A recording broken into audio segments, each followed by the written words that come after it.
possible when we believe. Old chains are breakable when we receive Yahweh. You keep your promises. If you said it, we believe it. If you said it, hey! If you said it, we believe it. If you said it, we believe it. 'Cause you're a man of your word. If you said it, we believe it. Whoa, whoa, whoa, whoa. If you said it, we believe it. 'Cause you're a man of your word. All things are possible when we believe. Old chains are breakable when we receive Yahweh. You keep your promises. If you said it, we believe it. If you said it, we believe it. If you said it, we believe it. 'Cause you're a man of your word. If you said it, we believe it. Oh, oh, oh, oh. If you said it, we believe it. You're a man of your word. Oh, we have this confidence. You finish what you started. Oh God, you have never failed. You won't start with me. Present in every step, patient with every heartache. God, you have never failed. You won't start with me.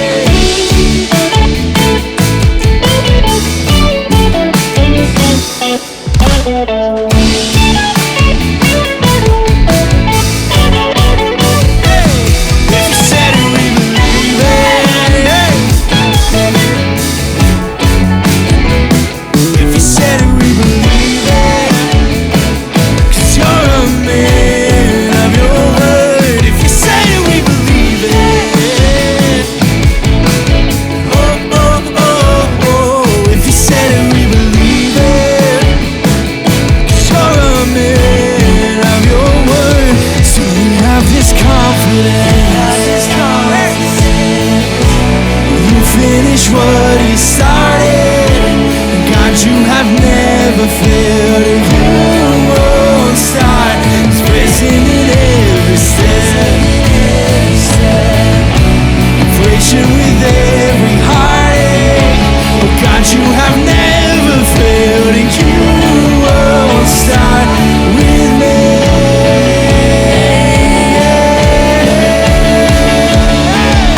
If you said it, we believe it. If you said it, we believe it. 'Cause you're a man of your word. If you said it, we believe it. Oh, oh, oh, oh. If you said it, we believe it. Yeah.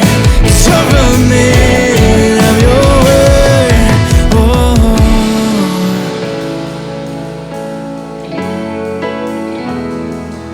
Yes, Jesus.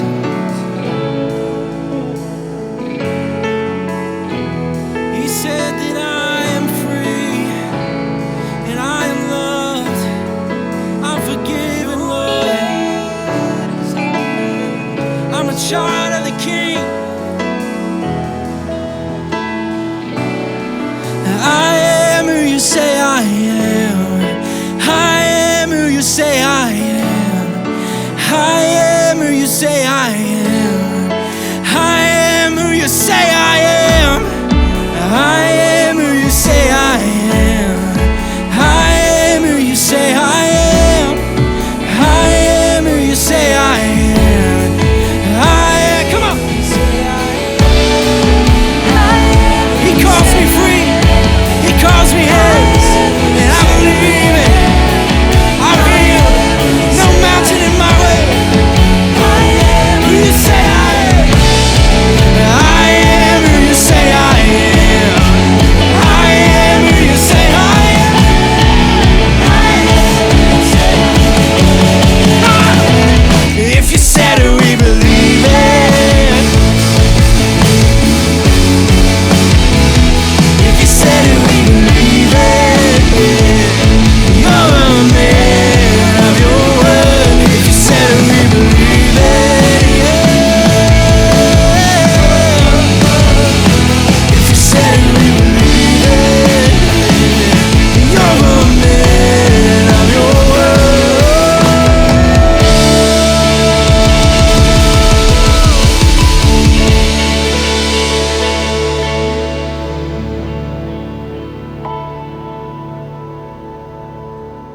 401k, insurance, student loans, mortgage, car payments. Oh, that's your car? Anyway, the list goes on and on. You see, it all comes down to money. We all use it, some more than others. And just when we think we have enough, we always want more. But what does the Bible say about your money? The Bible can help maximize your satisfaction, freedom, feelings of security, your future.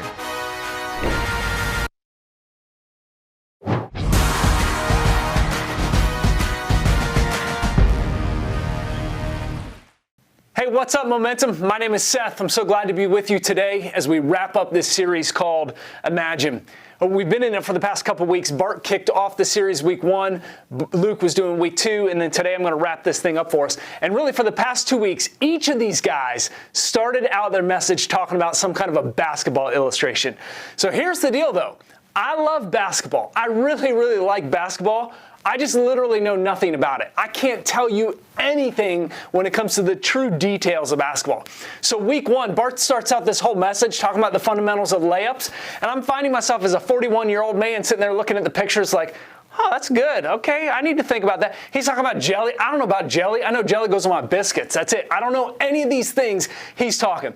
And then last week, Luke, the humble giant, comes in and talks with this great story about how the dude rips the rim off the backboard and was just kind of walking around with it. Like, how epic is that? I don't have a sick story about being able to rip a rim off a backboard.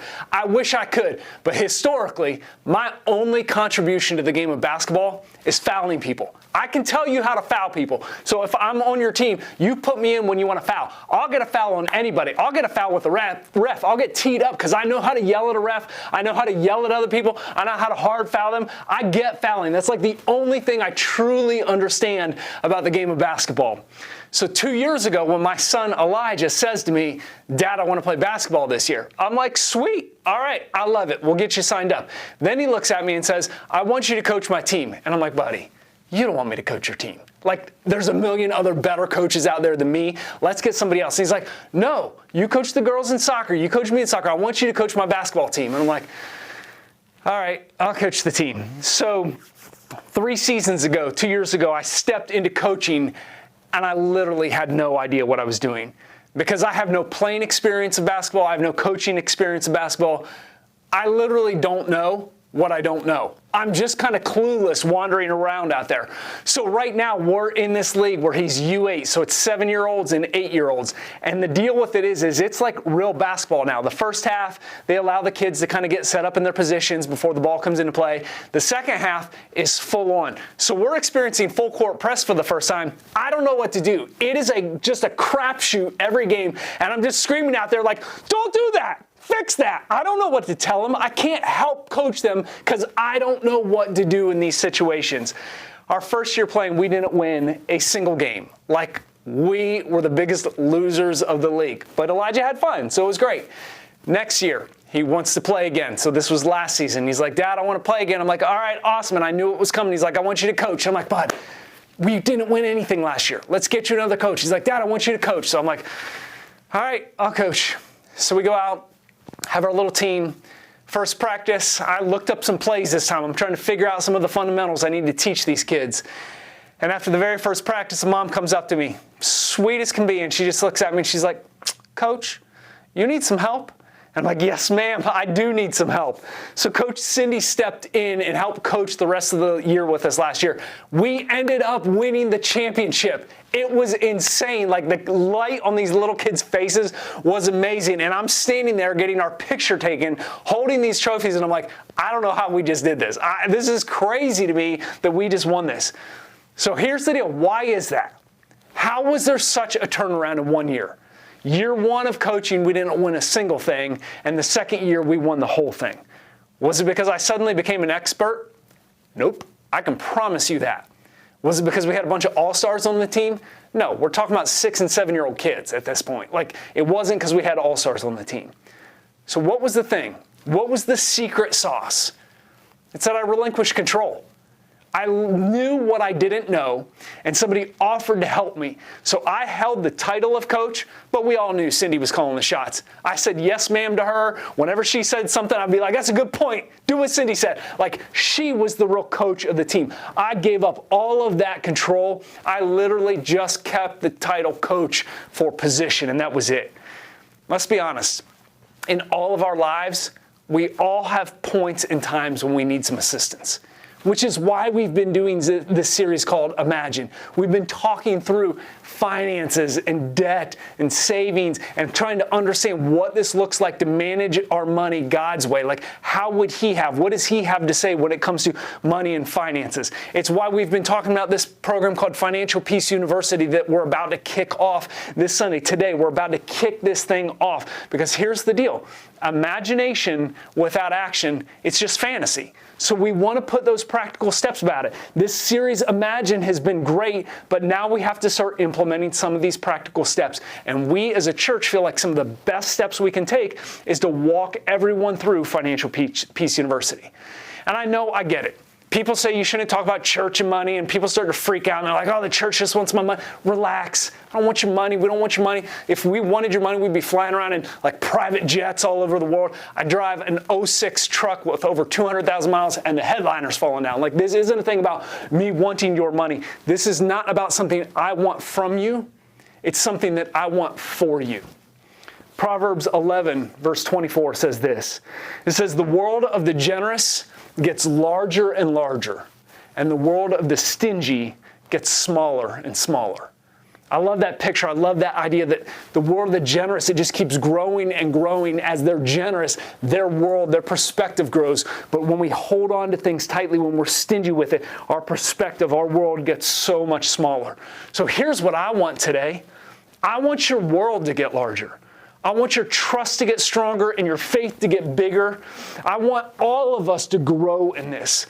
As the family of God, as this church family grows, I want us to be a church that's marked by generosity. I want people in the community, when they think of Momentum, they say, that is the most generous place I ever know. That is the most generous church I've ever heard of. I want to look back 5 years from now and say, you remember the Rona 25? I'm not talking about the 25 pounds we gained in quarantine, just sitting at home eating the Ben & Jerry's. I'm not talking about that. I'm talking about the $25,000 we gave away in the Christmas in the middle of COVID-19. I want to look back 5 years from now and say, you remember that? You remember the Rona 25? That was awesome. But we can do so much more now. Our world has grown larger and larger because we've been generous with what God has given us. I want to look back at that as a marker, because the world of whom? The generous gets what? Larger and larger. And I'm not alone in this, right? Like, I think this is something that we all want. So here's my question. What would happen if you could be a blessing and not just be the one asking for a blessing? I know we hear that and we're all like, well, that'd be great. I would love to be in a position to bless others. Someday I want to be in a position to bless others. But did you see what just happened there? Two things. By saying, I'd love to be in a position to do that, two things happen. Number one, you expose your current situation, meaning you don't have margin in your life to actually be a blessing to other people. And the second thing is you expose your current mindset. By saying, I would love to be in a position to bless someone, it immediately shrinks your world, because you don't see yourself as already being in a position to bless other people. So as we wrap up this series today, I want you to know that this really has nothing to do with money or finances. What I'm going to talk about fully has to do with trust. We're going the route of trust this morning to end this. And our gifts and our talents and our time, and yes, and our finances, those are all vehicles through which our trust is exposed. And the truth is, I think many of us are trying to control in areas where we should be trying to trust. There's a great story in the book of Matthew that Jesus is really telling several different stories, and what he's going after is this idea of trust. And he's talking about what it means to be trusting people, what it means to be faithful people. And in Matthew chapter 25, we'll start in verse 14. Jesus is telling what's a parable. It's just kind of it's a human story with a divine point. Jesus is making up a story on the fly, but he has this grander divine point to it. And he's talking to the people that are with him, and he says, "For it will be like a man going on a journey who called his servants and entrusted them with his property." So this wealthy man is getting ready to leave for some period of time. We don't know how long, but he's going on a journey. And what he does is he calls in a few select servants and he entrusts them with his property. And to one of them, it says he gives them 5 talents. And to another, he gives them 2. And to another one, he gives them 1. To each according to their ability. And then he went away. So this idea of 5 talents, 2 talents, 1 talent, just think bags of gold. It's just an amount of money, a month's worth of wages typically. So he called these servants in before he leaves, and he gives them these lump sums of money. So one guy, he gives them 5, another one he gives 2, he gives this one bag of gold here, and he goes on his journey. He's entrusted them with something. He could have used any other example because, again, Jesus is literally making up a story on the fly. So he could have used any example, but he chose money. I don't think we should be fearful to talk about money. In fact, the money in finances and possessions, all of those things, it's the second most talked about thing in all of Scripture. It's discussed over 800 times in Scripture. So it's natural that Jesus would just go to this as an example. So in this example, Jesus says, all right, one guy gets 5 bags of gold, another one gets 2, and another one gets 1. And even when we read that, there's a thing in us, or maybe it's just me. When I read that, I'm already like, well, that's not fair. Why'd that dude get 5? Why'd this one only get 1? Like, why aren't they all equal? Like, I want that to be all equalized. But here's the thing. None of them deserved it in the first place. It wasn't theirs. It was the master's. It was the owner's. It was his possession that he was giving them. He was entrusting them with this as he went away on their journey. But here's how he did it. Notice the words. He said he gave to each according to their ability. See, the thing is God knows what you can handle because he's watching how you handle what you already have. And the next season of your ability is going to depend on your last season of responsibility. How did you handle? How were you with the responsibilities that you have? They help determine what your ability is in this current season. The biblical term for this is this idea of stewardship. It's not a great word. It's this weird kind of old English sounding thing, but stewardship simply means manager. And not like the micromanager, annoying boss you have. It's the manager that really cares about his employees. The manager that cares about his people, that wants to pull out the best of each of them, understanding that each person has been given gifts and talents and wants to steward those well. It's the idea of managing something well. That's what stewardship is. Stewardship says today matters. The things I do today actually matter. How I love people matters. How I treat people matters. How I voice my opinion matters. How I disagree with people, it actually matters. How we engage in those conversations. How I spend my money matters. How I spend my time matters. How I do all of these things actually matters. That's the idea of stewardship. Today matters because today always shows up tomorrow. That's what this understanding of stewardship looks like when we talk about managing something. And what we're going to see in this parable is that there's really 2 groups of people. There are people that faithfully steward, and there are people that fearfully control. And Jesus plays out this parable with both these groups in mind. Listen to the words in Matthew chapter 25, verse 16. He says, "He who had received the 5 talents went at once and traded with them." So the guy that received the 5 talents, he goes and he starts putting them to work. And he made 5 talents more. So also he who had the 2 talents, and he made 2 talents more. But the one who received 1 talent went and dug a hole in the ground and hid his master's money. So in this story, what we see is these first 2 guys, the one that got 5 talents and the one that got 2 talents, they went to work. They began managing their money right away. They began to understand that this was given to them as a gift, and they were in charge of stewarding that well, managing that well. They knew that they had been given a gift from their master, and they were faithfully trying to manage that gift to the best of their ability. But the other guy, the passage tells us that he dug a hole in the ground and stuck the bag of gold in there and just kind of hid it. He had an owner mindset of this is mine, I've got to hoard it, and he was fearfully controlling it. He was so fearful that he might not have enough left when the master came back. Well, let's check out what happens in verse 19. It says, after a long time, the master of those servants came home and he settled accounts with them, meaning just squared things up. Hey, I give you 5, I give you 2, give you 1, where are we at? Like he's just settling these accounts with them. And he who had received the 5 talents came forward, bringing 5 talents more. So remember, he put that 5 talents to work, earned another 5, and he showed his master the 10 talents total, saying, Master, you delivered me 5 talents. Here I've made 5 talents more. And he also who had the 2 talents came forward, saying, Master, you delivered me 2 talents, and here I have 2 talents more. Notice their language. Master, you gave me. Stewards acknowledge where the gift came from. These guys understood that this wasn't their money. They weren't trying to control this. It was given them as a gift, and they were simply trying to manage it to the best of their ability. This all fell under their responsibility. They knew whether they were in full abundance or in complete lack, everything that they have is a gift given to them for their good and for the good of others. But we still got this other guy to deal with. Verse 24 says, he also who had received the 1 talent came forward. Master, I knew you to be a hard man, reaping where you did not sow, and gathering where you scattered no seed. So I was afraid, and I went and I hid your talent in the ground. Here is what is yours. And he gives them the 1 talent back.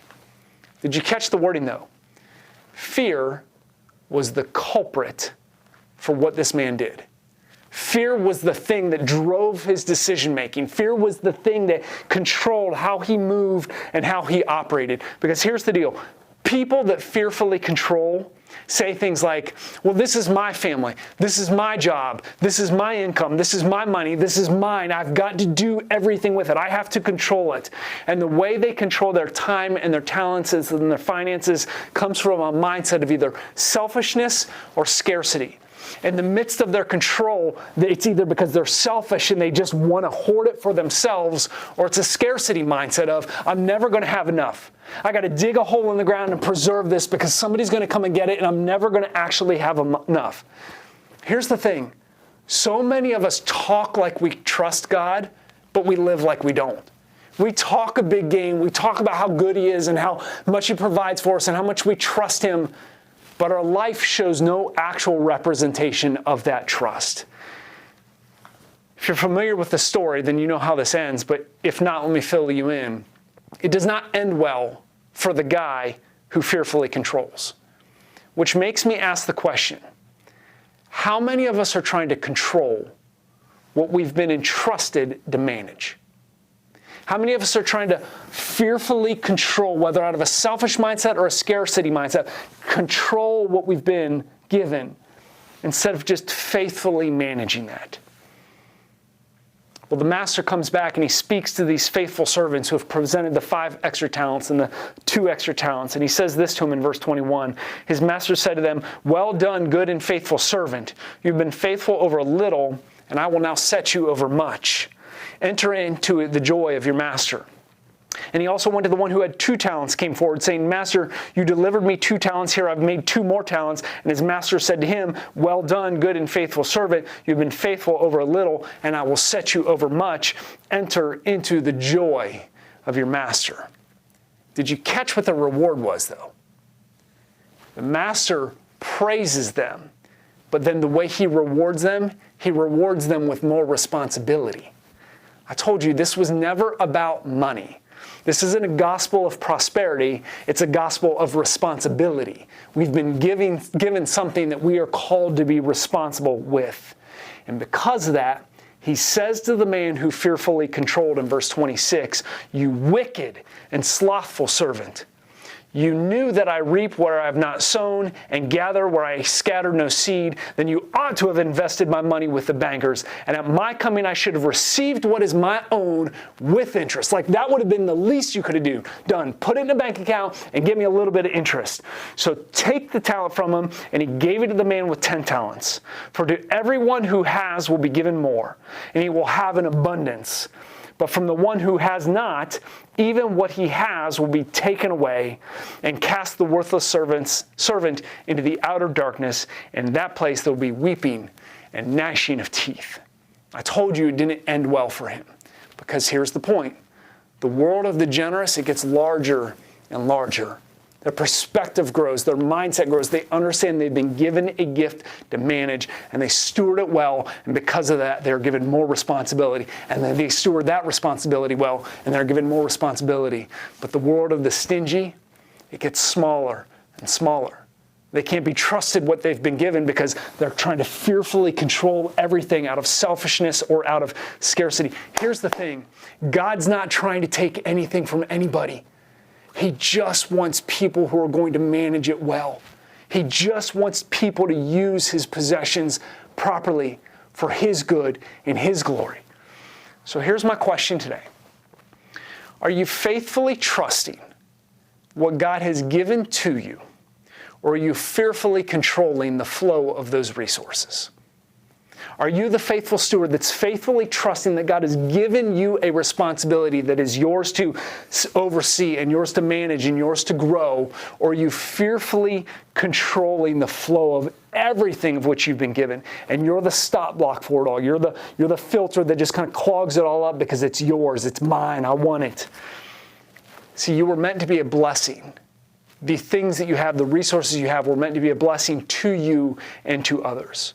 So notice, I'm not asking how well you manage your money. I'm asking you how well you're doing at managing what God has given to you. He's the owner of it all.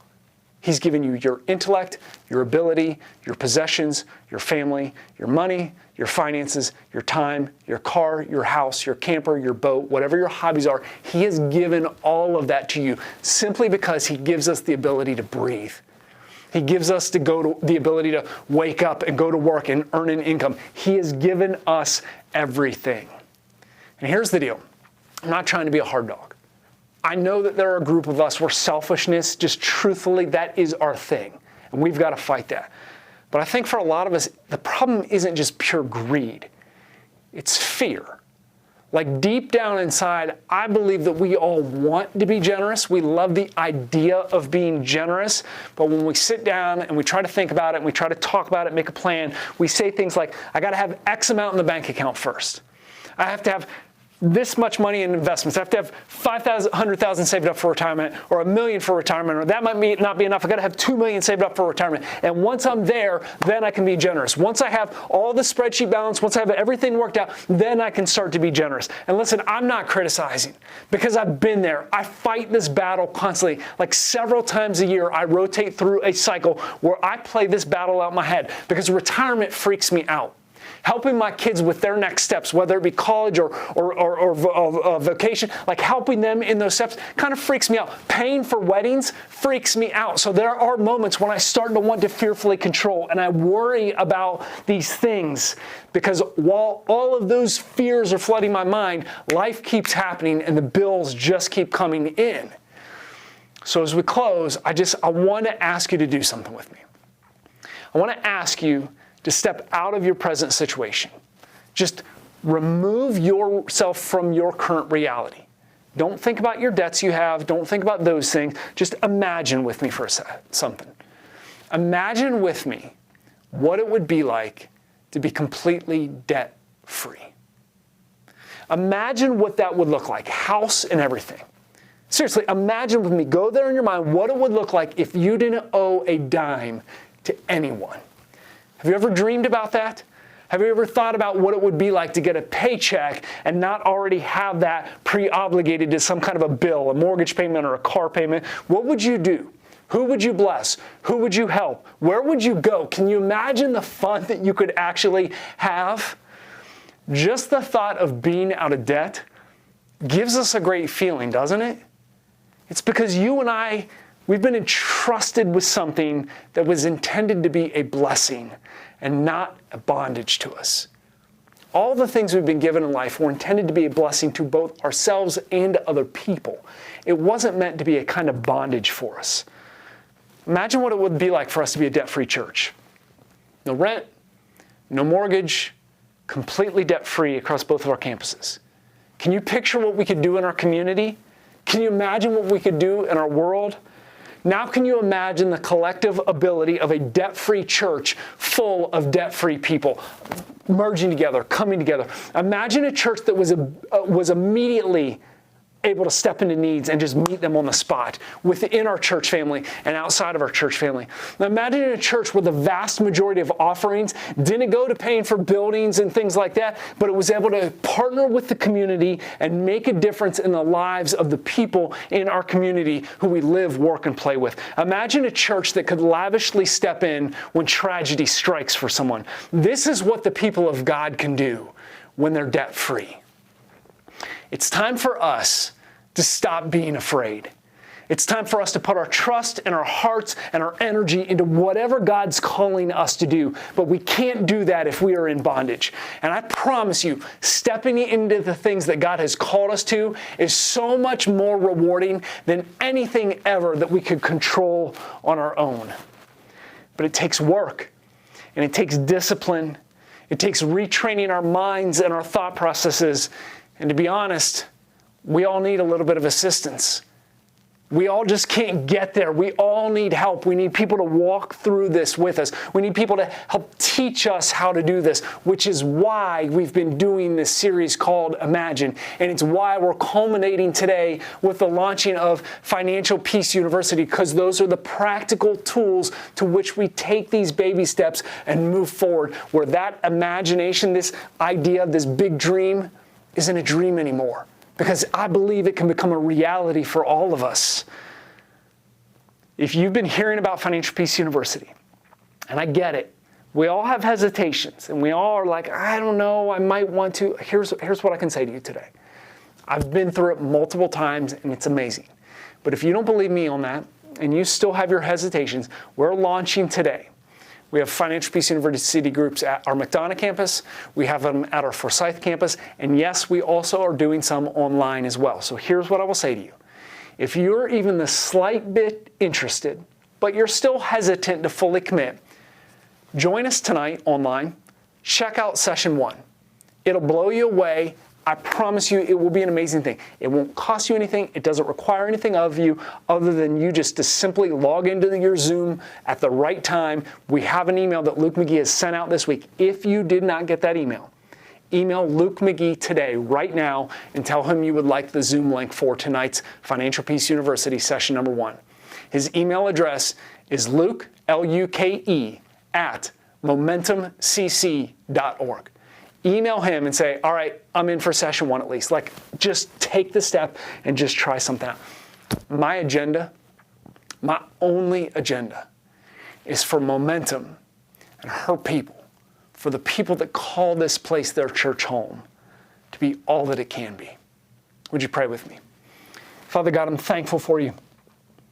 God, I'm thankful for the way that you have stepped into our lives, and you don't rule us with this like big scepter and you just control everything we do, but you give us freedom. But with that freedom, there is responsibility. And God, you've entrusted each and every one of us with great things. God, I pray that we would be people that would faithfully trust you with what you've entrusted us with. And in those parts of our lives where we want to fearfully control, God, I pray that you would expose that to us so we can see them, we can see that play out, and give us the courage to fight and to step away from that and to say, God, I'm going to trust. I don't know how. God, pray. God, help me. Please send me assistance. Teach me. Show me how. Help me do this. But I am not going to fearfully control. I choose to faithfully trust you. And God, we love you, and we're thankful for Jesus, and it's in his name we pray. Amen.